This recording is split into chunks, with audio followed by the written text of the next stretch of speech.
Kidney stones कैसे बनते हैं? हमारे गुर्दों में पथरी कैसे बनती है?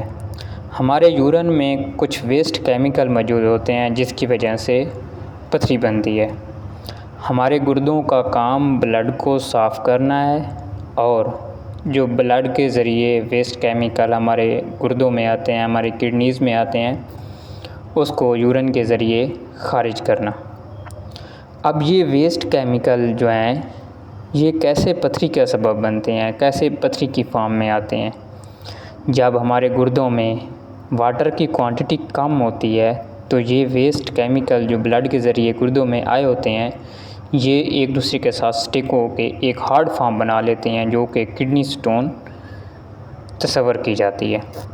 अब वो केमिकल्स कौन कौन से हो सकते हैं? Number 1 calcium, number 2 oxalate, number 3 uric acid, number 4 cystine, number 5 phosphate.